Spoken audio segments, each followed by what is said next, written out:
नमस्कार। आज हम एक काफी गहरी कहानी पर बात करने वाले हैं।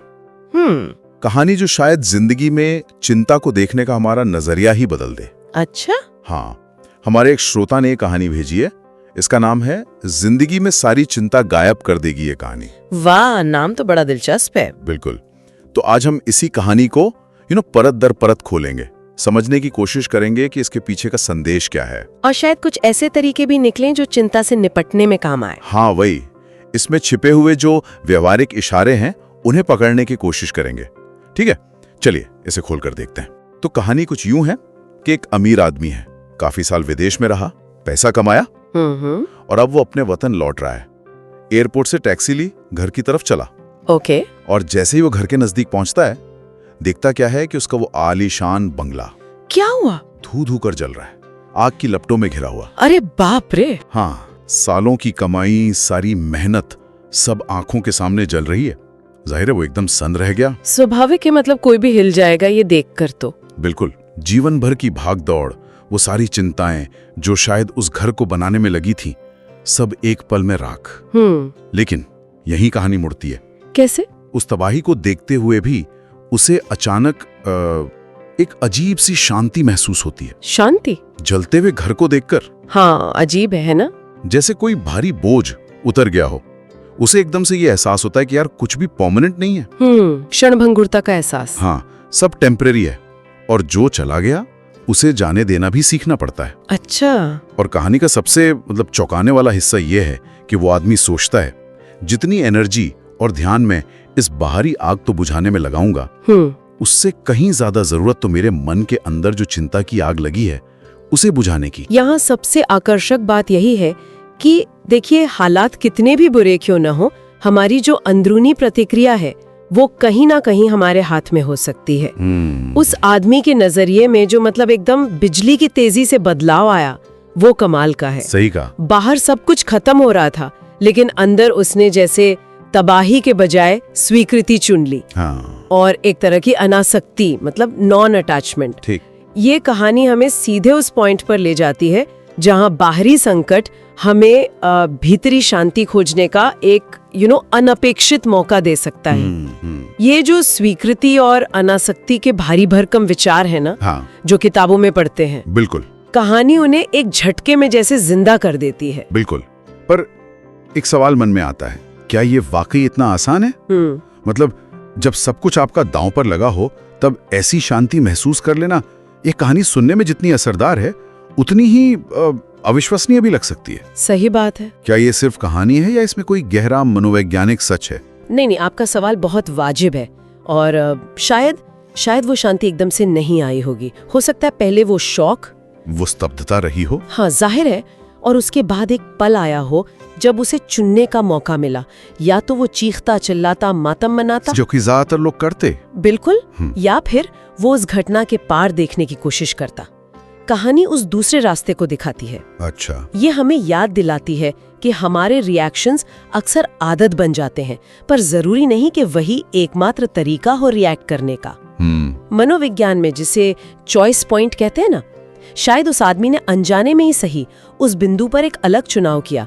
उसने बाहरी नुकसान पर फोकस करने के बजाय अपनी अंदर की स्थिति पर ध्यान लगाया। तो अगर हम इस कहानी से जो मुख्य सीख निकलती हैं उन्हें देखें तो पहला बड़ा सबक शायद यही है, जिसे स्रोत कहता है अस्थिरता का सामना करना। बिल्कुल। जीवन जैसे रेत पर बने घर जैसा है। सही। सब बदलता रहता है। कहानी का जलता घर तो बस एक सिंबल है। सही। हमारी सेहत, रिश्ते, पैसा, यहाँ तक कि हमारे ख्याल भी सब टेम्पररी हैं। और शायद हमारी ज्यादातर चिंताएं इन्हीं अस्थायी चीजों को पकड़कर रखने की कोशिश से ही पैदा होती हैं। क्या ऐसा है? बिल्कुल सही कहा आपने। हम स्थायित्व के पीछे भागते हैं, एक ऐसी दुनिया में जिसका स्वभाव ही बदलना है। हाँ। ये कहानी उस भागदौड़ पर एक जोरदार सवाल खड़ा करती है। जब हम ये मान लेते हैं कि सब कुछ बदलेगा तो बदलाव का डर वो थोड़ा कम हो जाता है। अच्छा। चिंता अक्सर भविष्य की अनिश्चितता से आती है, लेकिन अगर अनिश्चितता ही सच है तो उसे स्वीकार करने में ही समझदारी है। ये स्वीकृति डर को एकदम खत्म नहीं करती शायद, पर हाँ, उसकी पकड़ ढीली जरूर कर देती है। और दूसरी बात जो कहानी सामने लाती है वो है संवेदनशीलता की जागृति। हाँ। मतलब संकट के पल हमें कितना कच्चा, वल्नरेबल महसूस कराते हैं। सही, वो आग सिर्फ घर नहीं जला रही थी, वो शायद उस आदमी के ईगो को, उसकी सुरक्षा की भावना, उसकी पहचान, इन सबको भी जला रही थी। बिल्कुल। ऐसे पल दिखाते हैं कि हम असल में कितने संवेदनशील हैं, हमारे डर कितने गहरे हैं और हमने किन चीजों से खुद को डिफाइन कर रखा है। सही। हाँ, ये एक तरह का नंगा सच होता है। हम रोजमर्रा की जिंदगी में कई परतों के पीछे छुपे रहते हैं, अपनी सक्सेस की, अपनी सोशल इमेज की। संकट वो पर्दे हटा देता है, हमें अपनी असलियत का सामना करना पड़ता है। और ये जरूरी नहीं कि बुरा ही हो। अच्छा, कैसे? ये हमें मौका देता है ये देखने का कि इन बाहरी चीजों के बिना हम क्या हैं। क्या हमारी कीमत सिर्फ हमारी प्रॉपर्टी या अचीवमेंट से है? कहानी का हीरो शायद इसी सवाल तक पहुंच गया था। ये गहरा है। तीसरा बिंदु, पल में परिवर्तन, वो इसी से जुड़ा लगता है। हाँ बिल्कुल। जो था वो अब नहीं है, जो अभी है वो शायद कल ना हो। ये सिखाता है कि स्थिरता तो एक इल्यूजन है, एक भ्रम। सही। और अगर हम अतीत के नुकसान या भविष्य के डर में ही अटके रहे तो अभी जो है उसे खो देंगे। स्रोत में एक लाइन है, यही पल है, यही चल रहा है और इसे जीना है। बहुत सुंदर लाइन है। और ये करना कितना मुश्किल है जब मन चिंता में डूबा हो। मुश्किल जरूर है पर नामुमकिन नहीं। और यहीं पर कहानी का चौथा सबक काम आता है, जिसे स्रोत कहता है चिंता को एक अवसर की तरह देखना। अवसर? चिंता एक अवसर कैसे? हाँ, ये थोड़ा अजीब लगता है ना? चिंता तो हमें परेशान करती है, ये अवसर कैसे हो सकती है? हाँ, यही मैं सोच रहा था। चिंता तो दुश्मन जैसी लगती है। इसे ऐसे देखिए, चिंता एक सिग्नल है, एक अलार्म। अच्छा। जैसे शरीर में दर्द बताता है कि कहीं चोट लगी है, वैसे ही चिंता बताती है कि हमारे मन में, हमारी सोच में या हमारी जिंदगी में कहीं कुछ ऐसा है जिस पर ध्यान देने की जरूरत है। हो सकता है ये किसी अधूरे काम की तरफ इशारा कर रही हो, किसी अनदेखे डर की तरफ, या शायद ये बता रही हो कि हम अपनी वैल्यू से भटक गए हैं। ओके। अगर हम चिंता को सिर्फ भगाना न चाहें, बल्कि सुने कि वो क्या कह रही है, तो वो हमें सही दिशा दिखा सकती है। जैसे कहानी के नायक ने बाहरी आग को देखकर मन की आग पर ध्यान दिया है। एग्जैक्टली, उसने चिंता के सिग्नल को समझा। ये तो बहुत पावरफुल नजरिया है, चिंता को एक सलाहकार की तरह देखना। और फिर आता है पांचवा और शायद सबसे मुश्किल सबक, स्वीकार करना और छोड़ना। एक्सेप्टेंस इन लेटिंग गो। हाँ, ये सबसे चुनौतीपूर्ण है। उस आदमी ने घर को जलते देखा और स्थिति को स्वीकार किया। उसने अतीत को पकड़ने की कोशिश नहीं की। ये कहना आसान है, पर करना, ये सचमुच सबसे मुश्किल कदम है, क्योंकि हमारा मन चीजों को, लोगों को, स्थितियों को पकड़े रखने के लिए बना है। जाने देना या लेट गो करना हमारी प्रकृति के जैसे खिलाफ लगता है। हाँ बिल्कुल। लेकिन कहानी दिखाती है कि कभी कभी पकड़े रहना ज्यादा तकलीफ देता है। स्वीकृति का मतलब हार मान लेना नहीं है। अच्छा, तो क्या है? इसका मतलब है यथार्थ को स्वीकार करना। हाँ, ये सच है, ये हो रहा है। और जाने देने का मतलब है उस स्थिति से जुड़ी जो नेगेटिव भावनाएं हैं, गुस्सा, पछतावा, कड़वाहट, उनको अपने ऊपर हावी ना होने देना। ये एक धीमी प्रक्रिया हो सकती है, लेकिन ये आजादी देती है, मुक्तिदायक है। आपने पहले कॉग्निटिव रिफ्रेमिंग का जिक्र किया था, क्या आप उसे थोड़ा और आसान शब्दों में समझा सकती हैं? ये कहानी से कैसे जुड़ता है? जरूर। कॉग्निटिव रिफ्रेमिंग का मतलब है किसी स्थिति को देखने का अपना नजरिया बदलना, उसे एक नया फ्रेम या चश्मा देना। अच्छा। उदाहरण, मान लीजिए बारिश हो रही है। एक नजरिए से ये बुरा है क्योंकि आपके बाहर जाने का प्लान खराब हो गया। हाँ, होता है। दूसरे नजरिए से ये अच्छा है क्योंकि फसल के लिए पानी जरूरी है, या चलो घर पर आराम करने का मौका मिल गया। घटना वही है, बारिश, लेकिन उसे देखने का फ्रेम बदलते ही आपकी फीलिंग्स और रिएक्शंस बदल जाते हैं। ओके। कहानी में जलता हुआ घर एक भयानक नुकसान है, ये पहला फ्रेम। हाँ।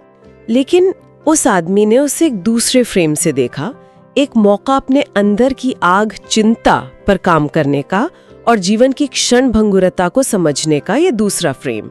उसने अपनी सोच का चश्मा बदल लिया। यही कॉग्निटिव रिफ्रेमिंग है। वाह, मतलब उसने बाहरी आग को देखकर अपने मन की आग पर ध्यान केंद्रित किया। ये सोच बदलने का एक जबरदस्त उदाहरण है। बिल्कुल, कमाल है। अब बात करते हैं कि इस कहानी और इन सीखों को हम अपनी रोजमर्रा की जिंदगी में कैसे उतारें। चिंता तो हम सबको होती है, छोटी बड़ी, रोज का हिस्सा है। हाँ। स्रोत कुछ बहुत ठोस और व्यवहारिक तरीके सुझाता है। यहाँ बात वाकई दिलचस्प हो जाती है। पहला है माइंडफुलनेस, या सचेत रहना, माइंडफुलनेस। यानी वर्तमान क्षण में पूरी तरह मौजूद रहना बिना किसी जजमेंट के। ठीक है। जब चिंता घेर लेती है तो अक्सर हमारा मन या तो अतीत में उलझा होता है या भविष्य की आशंकाओं में फंसा होता है। सही कहा। माइंडफुलनेस हमें खींचकर अभी में ले आती है। जैसे स्रोत सुझाता है, बस रुकिए और पूछिए, ठीक अभी क्या हो रहा है। अपनी सांसों पर ध्यान दीजिए, अपने आसपास की आवाजों पर, अपने शरीर में क्या महसूस हो रहा है उस पर। ये चिंता के उस गोल गोल घूमने वाले चक्र को तोड़ने में मदद करता है, क्योंकि चिंता अभी में टिक नहीं पाती ज्यादा देर। अच्छा। दूसरा तरीका है लिखित दिनचर्या या चिंता डायरी। ये थोड़ा अजीब लग सकता है, चिंता को लिखना। हाँ, लगता तो है। पर स्रोत कहता है कि अपनी चिंताओं को लिखें, फिर उनके सामने लिखें कि आप उनके बारे में क्या कर सकते हैं। क्या ये वाकई काम करता है? हाँ, ये आश्चर्यजनक रूप से काफी प्रभावी हो सकता है। लिखने से कई फायदे हैं। जैसे? एक, जब आप चिंता को शब्दों में ढालते हैं तो वो अक्सर कम डरावनी लगने लगती है। दिमाग में घूमते हुए विचार ज्यादा बड़े और धुंधले लगते हैं, लिखने से वे ठोस और साफ हो जाते हैं। ये बात तो है। दूसरा, जैसा स्रोत बताता है, समाधान लिखना आपको पैसिव चिंता से एक्टिव समाधान की ओर ले जाता है। आप सिर्फ महसूस नहीं कर रहे, आप सोच रहे हैं कि क्या किया जा सकता है। ओके। और तीसरा, दिन के अंत में या कुछ दिनों बाद डायरी देखने से आपको पैटर्न पता चल सकते हैं। कौन सी चिंताएं बार बार आती हैं, कौन सी बेमतलब थीं। ये सेल्फ अवेयरनेस बढ़ाता है। सही है। तीसरा उपाय है चरम सीमाएं निर्धारित करना। टाइम बॉक्सिंग वरी, मतलब चिंता करने के लिए भी टाइम टेबल बनाना। हाँ। जैसे मैं शाम 6 से 6:30 तक ही चिंता करूंगा, उसके बाद नहीं। क्या ये मुमकिन है? चिंता क्या अपॉइंटमेंट लेकर आती है? हाँ, नहीं, चिंता अपॉइंटमेंट लेकर तो नहीं आती, लेकिन हम उसे काबू में रखने की कोशिश तो कर ही सकते हैं। अच्छा। ये तकनीक थोड़ी प्रैक्टिस मांगती है, पर इसका मकसद चिंता को पूरे दिन पर हावी होने से रोकना है। जब चिंता का ख्याल आए तो आप खुद को याद दिलाएं, ठीक है, मैं इस बारे में शाम 6 बजे सोचूंगा। शुरू में ये मुश्किल लगेगा, लेकिन धीरे धीरे आप अपने मन को ट्रेन कर सकते हैं। अच्छा। ये चिंता को उसकी जगह दिखाने जैसा है, उसे मालिक बनने से रोकना। ये खासकर उन लोगों के लिए मददगार है जिन्हें लगता है कि चिंता 24 घंटे चलती रहती है। ये इंटरेस्टिंग है। चौथा है गहरा विश्वास विकसित करना अपनी क्षमताओं में और शायद जीवन के बहाव में खुद को याद दिलाना कि ये भी गुजर जाएगा। ये कैसे विकसित किया जाए? ये तो कहने की बात लगती है। नहीं, ये सिर्फ कहने की बात नहीं है। हालांकि ये रातों रात नहीं होता। हाँ। ये विश्वास पिछली सफलताओं को याद करके, अपनी अंदरूनी शक्तियों को पहचान कर और शायद मुश्किलों को भी विकास के अवसर के रूप में देखकर धीरे धीरे बनता है। ये एक तरह की आंतरिक बातचीत है, खुद को दिलासा देना और मजबूत करना। जब हम मानते हैं कि हम चुनौतियों का सामना कर सकते हैं, तो चिंता का डर कम हो जाता है। तो ये अफर्मेशन जैसा है। हाँ, बिल्कुल। ये अफर्मेशन या सकारात्मक पुष्टि दोहराने जैसा भी हो सकता है। जैसा स्रोत सुझाता है, मैं सुरक्षित हूँ, मैं इससे निपट सकती हूँ। पांचवा है क्रियाशील कदम लेना, टेकिंग एक्शन, यानी सिर्फ सोचना नहीं, कुछ करना। बिल्कुल, ये बहुत जरूरी है। चिंता अक्सर हमें पैरालाइज कर देती है। हम सोचते रहते हैं लेकिन कुछ करते नहीं, जिससे चिंता और बढ़ती है। सही बात है। एक्शन लेना, चाहे वो कितना भी छोटा क्यों ना हो, हमें कंट्रोल का एहसास दिलाता है। जानकारी जुटाना, प्लान बनाना, किसी से मदद मांगना या प्लान का पहला कदम उठाना, ये सब चिंता की एनर्जी को एक पॉजिटिव दिशा में मोड़ देते हैं। ये दिखाता है कि हम हेल्पलेस नहीं हैं। छठा तरीका है आत्मिक अभ्यास, स्पिरिचुअल प्रैक्टिसेस, जैसे ध्यान, प्रार्थना या सकारात्मक पुष्टि। क्या ये सबके लिए है? मतलब जो लोग ज्यादा धार्मिक नहीं हैं? जरूरी नहीं कि हर कोई पारंपरिक रूप से धार्मिक या आध्यात्मिक हो, लेकिन मन को शांत करने के अभ्यास किसी न किसी रूप में सभी के लिए फायदेमंद हो सकते हैं। अच्छा। ध्यान सिर्फ समझ पर फोकस करके या किसी शांत विचार पर मन लगाकर किया जा सकता है। प्रार्थना किसी भी रूप में हो सकती है, सिर्फ आभार व्यक्त करना या शक्ति मांगना। सकारात्मक पुष्टि, अपने आप से अच्छी बातें कहना। इन अभ्यासों का मूल उद्देश्य मन की जो भागदौड़ है उसे शांत करना और एक पॉजिटिव अंदरूनी स्थिति बनाना है। जो भी तरीका किसी को खुद से जुड़ने और शांत महसूस करने में मदद करे, वही उसके लिए सही है। और सातवां है समय समय पर रिट्रीट लेना, रोजमर्रा की भागदौड़ से ब्रेक लेना, हाँ, ये भी बहुत जरूरी है। प्रकृति में जाना, शांत जगह पर समय बिताना, ये आजकल की बिजी लाइफ में कितना संभव है? देखिए, रिट्रीट का मतलब हमेशा किसी महंगी जगह पर हफ्तों बिताना नहीं होता। अच्छा। ये कुछ घंटों के लिए पास के पार्क में जाना भी हो सकता है, या वीकेंड पर शहर से बाहर निकलना, या बस घर पर ही कुछ देर बिना किसी डिवाइस के शांत बैठना। मुद्दा है अपनी रोज की दिनचर्या और माहौल से एक ब्रेक लेना, ताकि दिमाग को रीसेट होने का मौका मिले। सही। प्रकृति का इसमें खास रोल है। स्टडीज बताती हैं कि प्रकृति में समय बिताने से स्ट्रेस और चिंता कम होती है। थोड़ी देर के लिए माहौल बदलना भी नजरिए को ताज़ा कर सकता है। ये 7 तरीके तो काफी व्यवहारिक लगते हैं, लेकिन जैसा आपने पहले कहा था, हर कोई अलग है। बिल्कुल। इससे एक महत्वपूर्ण सवाल उठता है, इतने सारे विकल्पों में से कोई अपने लिए सही तरीका कैसे चुने? क्या सबको सब कुछ आजमाना चाहिए? नहीं, ये एक अच्छा सवाल है। सबको सब कुछ आजमाने की जरूरत नहीं है, और ना ही ये प्रैक्टिकल है। यहाँ 2 चीजें काम आती हैं: आत्म जागरूकता, सेल्फ अवेयरनेस, और प्रयोग, एक्सपेरिमेंटेशन। अच्छा, कैसे? सबसे पहले तो ये देखें कि आपकी प्रकृति कैसी है। क्या आप लिखकर बेहतर सोचते हैं, तो डायरी आपके लिए अच्छी हो सकती है। क्या आपको फिजिकल एक्टिविटी से शांति मिलती है, तो शायद एक्शन लेना या प्रकृति में जाना ज्यादा फायदेमंद हो। क्या आप शांत बैठकर मन को स्थिर कर पाते हैं, तो ध्यान या माइंडफुलनेस आजमाएं। स्रोत भी यही कहता है, जो सहज लगे उसे अपनाएं और विकसित करें। 2-3 तकनीकों से शुरुआत करें जो आपको सबसे ज्यादा अपील करती हों। उन्हें कुछ हफ्तों तक नियमित रूप से आजमाएं। देखें कि आपको कैसा महसूस होता है। कौन सी तकनीक आपको चिंता से निपटने में वाकई मदद कर रही है। ये एक पर्सनल खोज है। सही है। अब कुछ आम सवालों पर आते हैं जो चिंता को लेकर उठते हैं और जिनका जिक्र स्रोत सामग्री में भी है। पहला, अगर चिंता बहुत ज्यादा हो, हर समय महसूस होती हो, तो क्या करें? कहानी का नायक तो एक झटके में बदल गया, पर असल जिंदगी में? हाँ, असल जिंदगी में ये ज्यादा मुश्किल होता है। स्रोत सही कहता है कि इसे तुरंत खत्म नहीं किया जा सकता। यहाँ कई रणनीतियां एक साथ काम कर सकती हैं। जैसे? पहला, दायरे को सीमित करना, जैसे टाइम बॉक्सिंग, जिसका हमने जिक्र किया। दूसरा, ये स्वीकार करना कि आपको मदद की जरूरत हो सकती है, चाहे वो दोस्तों, परिवार या किसी प्रोफेशनल से हो। मतलब थेरेपिस्ट या काउंसलर। बिल्कुल। तीव्र या लगातार बनी रहने वाली चिंता किसी अंदरूनी समस्या का संकेत हो सकती है, जिसके लिए पेशेवर मदद लेना जरूरी है। तीसरा, अपनी लाइफस्टाइल पर ध्यान देना। पर्याप्त नींद, सही खान पान, व्यायाम, ये सब मेंटल हेल्थ को सीधे प्रभावित करते हैं। और चौथा, जो तकनीकें हमने डिस्कस की, उनमें से कुछ को लगातार अभ्यास में लाना। दूसरा सवाल, क्या ये बदलाव रातों रात संभव है? कहानी में तो ऐसे ही लगता है। कहानी एक नाटकीय पल दिखाती है, लेकिन वास्तविक बदलाव एक प्रक्रिया है, एक प्रोसेस है। स्रोत भी यही मानता है। ये मसल्स बनाने जैसा है। लगातार अभ्यास से धीरे धीरे ताकत आती है। उस कहानी के नायक के अंदर भी शायद सालों के अनुभव या सबकॉन्शियस विचार जमा होंगे, जिन्होंने उस पल में उस बदलाव को संभव बनाया। हमारे लिए ये छोटे छोटे कदमों, रोज के अभ्यास और धैर्य की बात है। कुछ दिन अच्छे होंगे, कुछ बुरे, जरूरी है लगे रहना। तीसरा, क्या ये उपाय सभी के लिए काम करेंगे? अटकी नहीं, हर व्यक्ति यूनिक है। एक ही चाबी हर ताले को नहीं खोल सकती। इसीलिए प्रयोग करना और जो आपके लिए काम करता है उसे खोजना जरूरी है। किसी के लिए ध्यान रामबाण हो सकता है, किसी और को उससे बोरियत हो सकती है, किसी को लिखना पसंद आ सकता है, कोई और एक्शन लेना चाहेगा।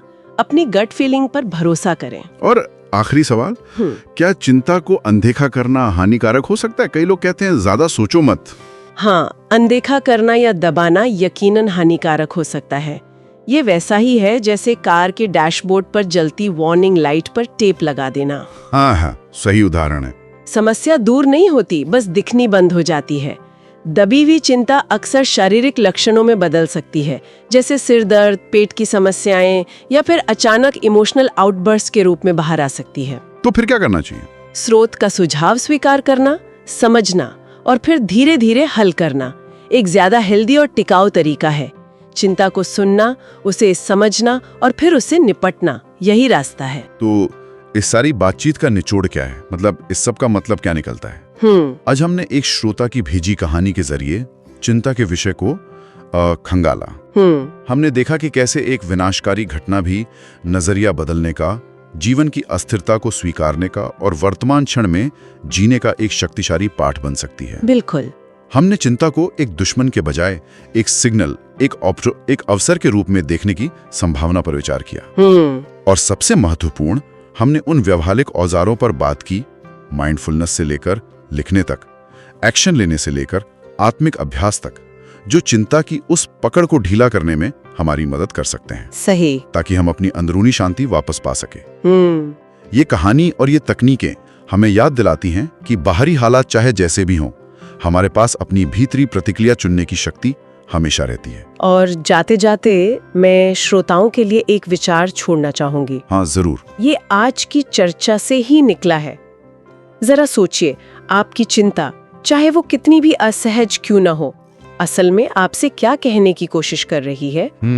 वो आपकी किस गहरी जरूरत, किस अनदेखे डर या किस अधूरी इच्छा की तरफ इशारा कर रही है? अच्छा सवाल है। अगर हम चिंता को सिर्फ एक परेशानी न मानकर एक मैसेंजर के रूप में देखें, उसकी आवाज सुने, तो शायद हम उसके असली कारण तक पहुंचकर उसे जड़ से समझ सकें और बेहतर ढंग से संभाल पाएं।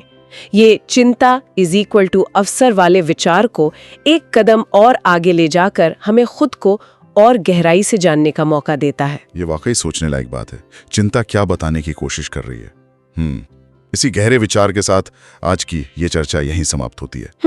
उम्मीद है आपको चिंता को समझने का एक नया आयाम और उससे निपटने के कुछ व्यवहारिक रास्ते मिले होंगे। हमारे साथ जुड़ने के लिए धन्यवाद।